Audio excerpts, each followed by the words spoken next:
Right to chapter 2 now. In the first sentence says, Janie saw her life like a great tree in leaf, with things suffered, things enjoyed, things done and undone. Dawn and doom was in the branches. There's a part where she said she wanted to struggle with life. And I think that's just her way of knowing that there's kind of like this possibility for a heroic journey. She's not asking for everything to be like fairy godmother, just let me have everything so I can be happy. She's smart enough to know that if she got everything she wanted, she wouldn't be happy. And she's going to find that out anyways. But to the struggle part of it, I want to live. I want to really live. And to do that, you have to take risks. And, you have to sometimes leave your home and take a little adventure. And this is a adventurous woman. So she knows this about herself at a young age.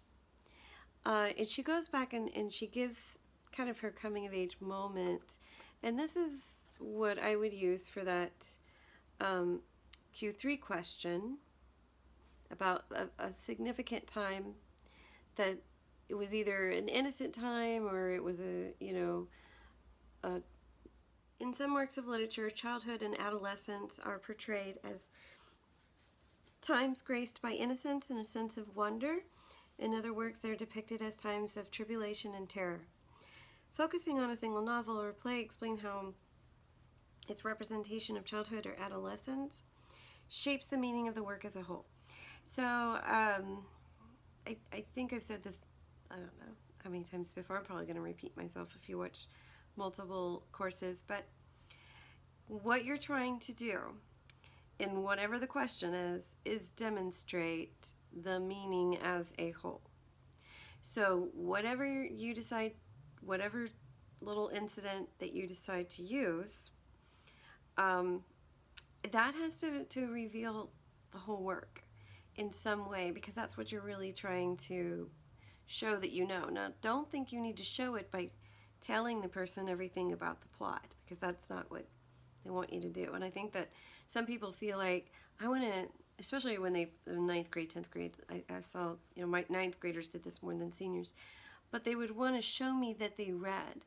So they would tell me every detail of the plot possible. And I didn't want to know that. I wanted to know, well, what are you saying about it? What's your interpretation? Analyze it for me. And so we'll analyze this part where, right in chapter 2, she grew up with other white children, and she tells the story, which is a true story for Hurston, because it's the same story Hurston tells pretty much in her biography or autobiography.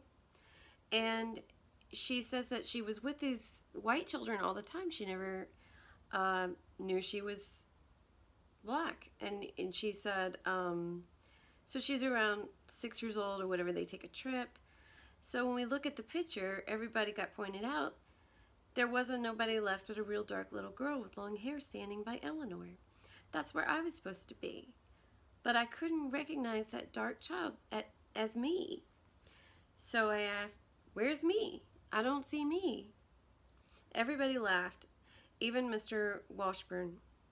Miss Nellie, the mama of the children who came back home from her husband dead, she pointed to the dark one and said, that's you, Alphabet.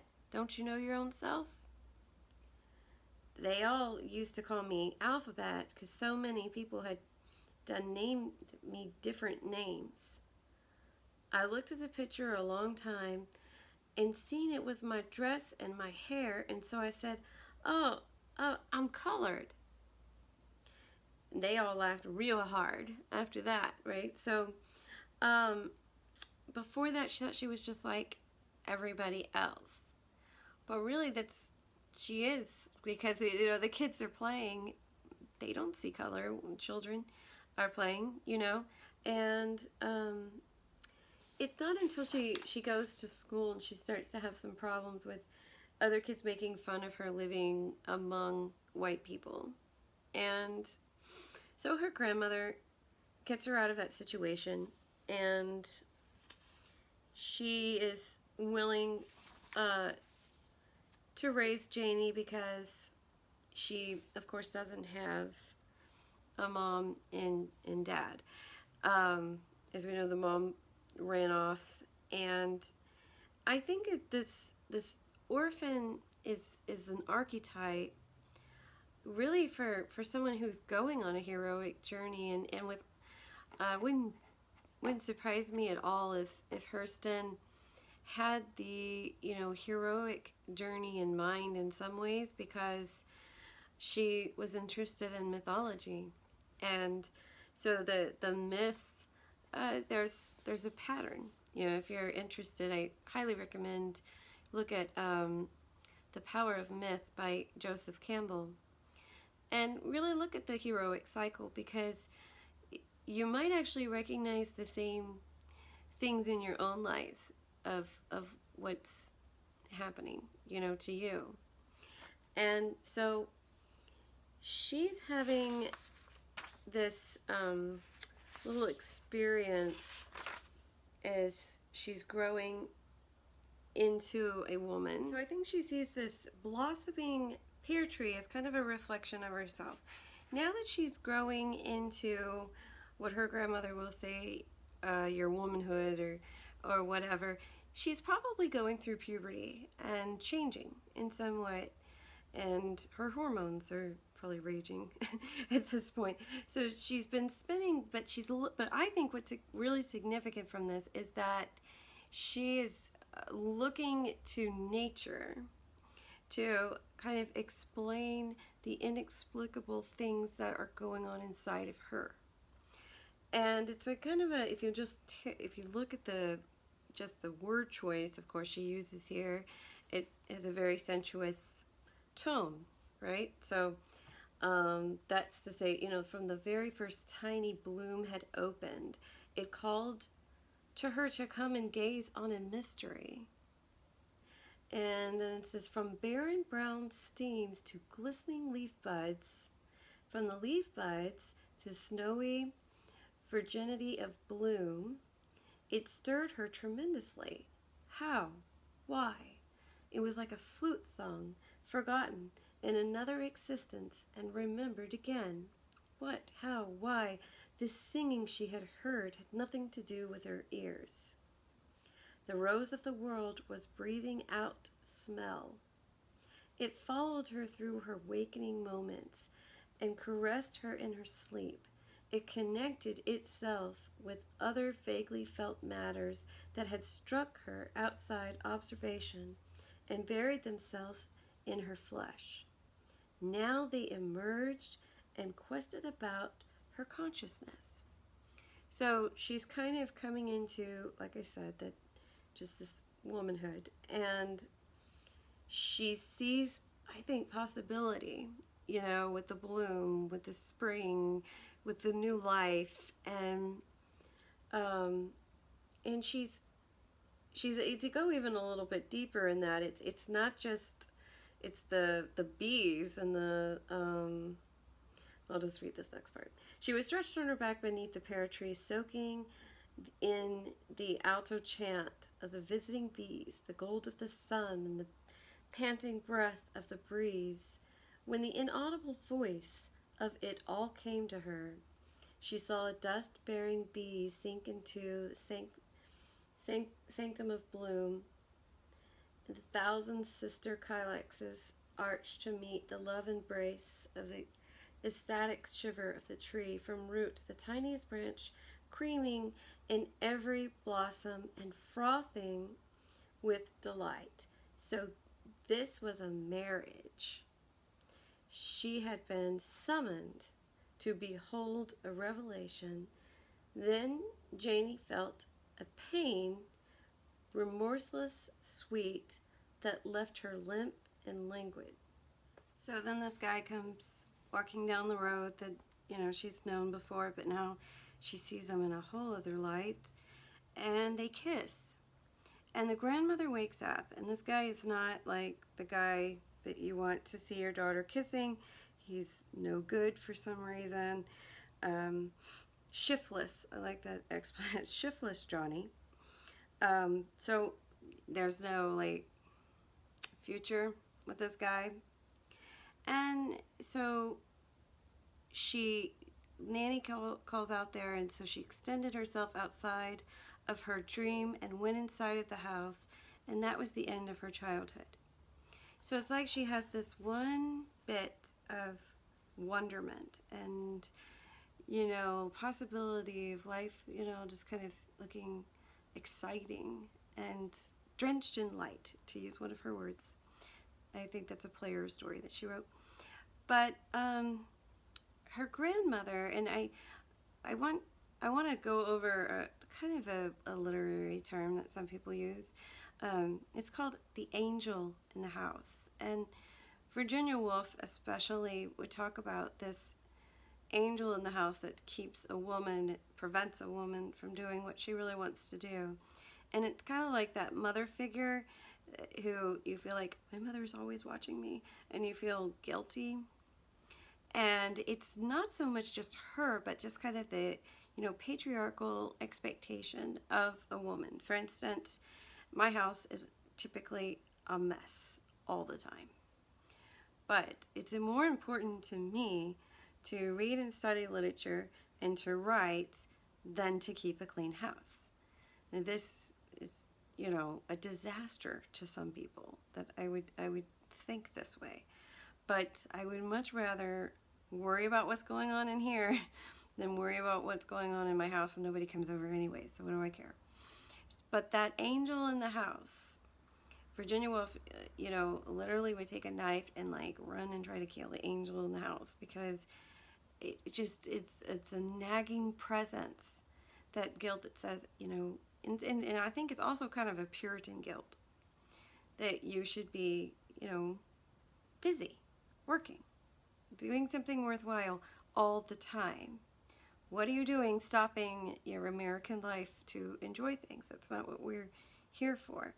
So I think it can, be kind of similar for men too. Especially when you're trying to pursue a career that is like part of the arts and nobody really thinks it's meaningful just because there's not a lot of material success, but inside that it's probably the most important thing that you do with your life. So anyway, so she closes the door on that dream. She comes inside, and here she has her grandmother saying, now that you've discovered your womanhood, you need to get married. And, Janie's saying, no, I'm not that old. I won't ever kiss him again, okay? It won't ever happen. And so she describes her grandmother. Nanny's head and face looked like the standing roots of some old tree that had been torn away by storm. And notice the way that, this is what I said about looking at the language kind of in a poetic way. She is not just going to make these comparisons like she looked old or then whatever. She's just like when the Nanny tells her, Johnny Taylor's been coming over here and he's got land and all this kind of stuff, and she doesn't just say, he's old and ugly. She says something like, no, man, that what he's been hanging around here for? He looked like some old skull head in the graveyard. I mean, so it's very visual image when they talk, and you see this. I have a hard time understanding why this seemed to be like undermining the culture for them to talk the way that they're talking. This is what you would say is as a literary technique, the dialect. because it is very creative and it's very poetic, and it's that same kind of telling the story. They would want to outdo each other in their expressions, and so it was like they competed with language, with words, which is a very clever thing to do. So I don't see why it's seen as lower class, because actually I think she comes up with better descriptions than most people could. But anyway, so her idea of a good life is to marry a man who has money. Says, it doesn't even matter what he looks like. I'm telling you this to protect you. And Janie she hasn't had the same kind of life that her grandmother, who was a slave, had. And so it's a completely different perspective of what is possible. And so she ends up saying she doesn't want to, and Nanny slaps her, and then she tells her to come sit on her lap so she can comfort her, and says that, she doesn't want to have to hit her, and she doesn't want anybody else to either. And poor Janie here is just, she mentions the fact that, your mom is good as dead for all we know. I don't think she is, because I could feel it if that was true. And then your father's run off. So, and here I am describing herself as, a head tilted to the grave. So I won't be here much longer either. What are you going to do when I'm gone? And this is where she gets to kind of her philosophy of the way the world works, especially through what's happened to her. So, important quote is, she says, "So the white man throw down the load and tell the nigger man to pick it up. He pick it up because he have to, but he don't tote it. He hand it to his women folks. The nigger woman is the mule of the world as far as I can see. I've been praying for it to be different for you." There's a lot of mules that come up in Hurston's work. And I think that when you see an episode of a mule that they end up freeing later on, you see the connection of slavery. Its job is to basically just serve. There's nothing else, and this guy just wears this poor mule out, and he doesn't feed him properly. And people are very excited when that mule is actually free, because it seems kind of like a symbolic of their own freedom. But she has to really put everything that the husband is burdened with. He's got to put it somewhere. It's kind of like stress. It's got to go somewhere. And so he puts it on her. What does she do with it? She probably just internalizes it. And she's trying to explain to Janie that, she could have preached a good sermon, but there was no pulpit for her. And I think this is also kind of expressing a lack of voice in literature. Just as Hurston is trying to make sure that she preserves this folklore, preserves these stories, and be a voice where other people cannot be a voice. And she's very sorry to all the other people criticizing her, to say, well, not very sorry, but in a sarcastic way, I'm sorry, but this is how I think I am helping my own people, by giving them a voice and letting that voice be their own, come from their own roots, their own culture, their own story. So also notice that when Nanny has to explain, because it sounds like she's a really mean woman, she just slapped her, doesn't sound like a very good grandmother, but you have to, consider the context of where she's coming from. She was beaten so violence is probably natural to her. And she explains that it was just after the Civil War, and they had found out that they were free, but the master took advantage of her, I guess, my guess, one last time, and she was pregnant with Janie's mother. And then, of course, the missus comes in and says she wants to see that baby, and then she blames Nanny for the baby being mixed. And, how come she's got, yellow hair? And she beats her, and she also is going to have her whipped.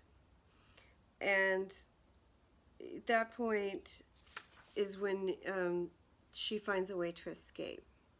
But then the mother, Leafy, she then, when she gets older and she kind of gets situated and goes to school, the school teacher, who I'm assuming is white, rapes her at like 17 years old, and that's how Janie is born.